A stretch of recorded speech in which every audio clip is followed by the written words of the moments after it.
Everyone welcome to my channel. आज हम लोग करने जा रहे हैं इकोनॉमिक्स का एमसीक्यू क्वेश्चंस का रिवीजन।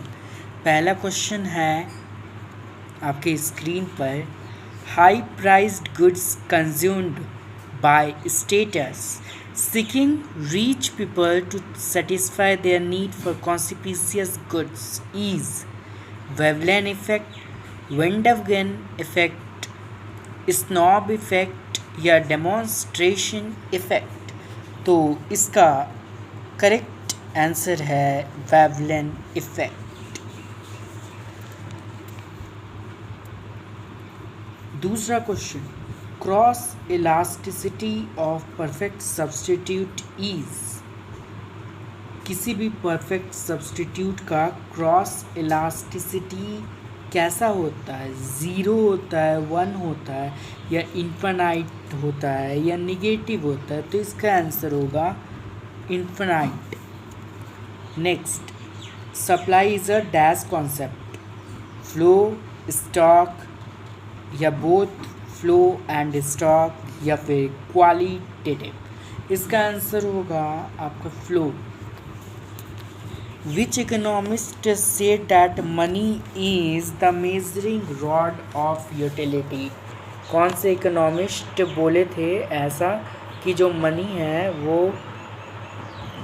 मेज़र करता है यूटिलिटी का रॉड को? AC Pigou, Adam Smith, Robbins, या अल्फ्रेड मार्शल? इसका आंसर होगा अल्फ्रेड मार्शल।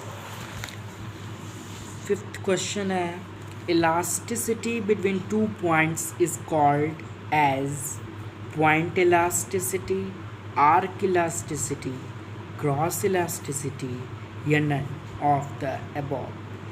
मतलब कि इलास्टिसिटी, दो पॉइंट के बीच का जो इलास्टिसिटी होता है उसको हम लोग क्या बोलते हैं? Arc elasticity. For what type of goods does demand fall with a rise in income levels of household? Inferior goods, substitute goods, या luxury goods, या none? मतलब ऐसा कौन सा गुड्स है जिसके लिए डिमांड फॉल करता है with a rise in income levels of household का? इंफीरियर गुड्स होगा इसका answer. On indifference curve is L shaped then two goods will be. मतलब कि जो इंडिफरेंस कर्व है वो एल शेप्ड का होता है और then two goods will be perfect substitute goods, या परफेक्ट कॉम्प्लीमेंट्री गुड्स, या कंप्लीमेंट्री गुड्स। इसका आंसर होगा perfect complementary goods. It is perfect complementary. ठीक है। Short run price is also called by name of. Short run price को हम लोग कौन से नाम से जानते हैं? Market price, showroom price, maximum retail price, या नन ऑफ दीज? तो इसका आंसर होगा मार्केट प्राइस। मार्केट प्राइस के नाम से हम लोग शॉर्ट रन प्राइस को जानते हैं। Short run price, market price, दोनों एक ही होता है। When supply curve shifts to the right, मतलब कि जब सप्लाई कर्व शिफ्ट करता है to the right, then there is dash in supply. मतलब सप्लाई कर्व जब शिफ्ट करता है राइट तो सप्लाई में क्या होता है? इंक्रीज होता है, डिक्रीज होता है, कांस्टेंट होता है, या एक्सपेंशन होता है? तो इसका आंसर होगा इंक्रीज होता है। When supply curve shifts to the right there is increase in supply. वो ऐसे शिफ्ट तो नहीं ना करेगा। When supply curve increase in the short run, जब सप्लाई कर शॉर्ट रन में इंक्रीज कर जाता है, the profit of the producer decreases. Profit, producer का प्रॉफिट क्या हो जाता है?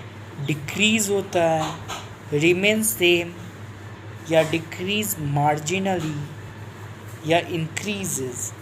इसका आंसर होगा इंक्रीजेस। सप्लाई प्राइस इंक्रीज करता है शॉर्ट रन में तो प्रॉफिट प्रोड्यूसर का भी इंक्रीज करेगा।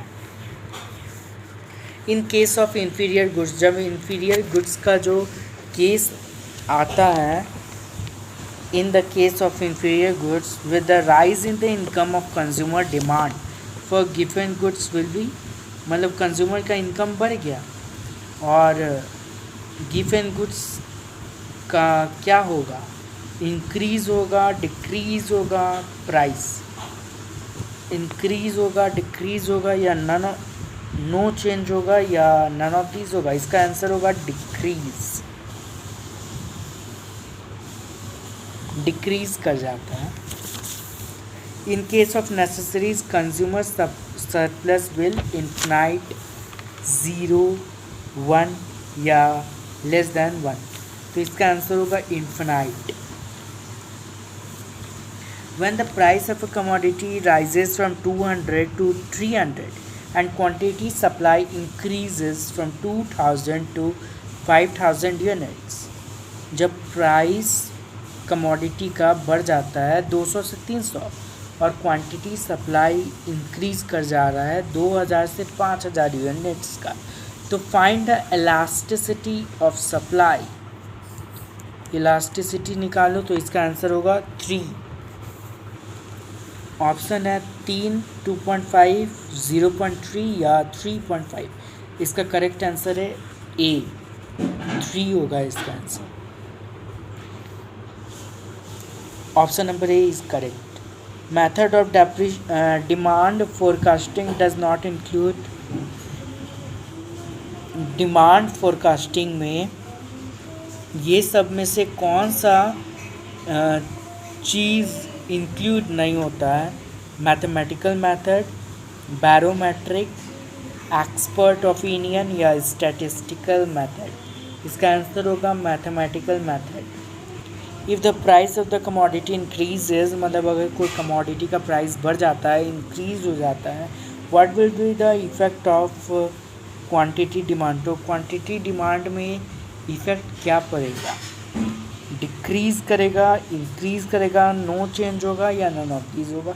इसका आंसर होगा डिक्रीज़, क्योंकि प्राइस कमोडिटी का बढ़ रहा है, क्वांटिटी डिमांडेड घटेगा। ठीक है, प्राइस बढ़ेगा तो क्वांटिटी डिमांडेड घटेगा, प्राइस इंक्रीज़ करेगा तो क्वांटिटी डिमांडेड डिक्रीज़ करेगा। ठीक है।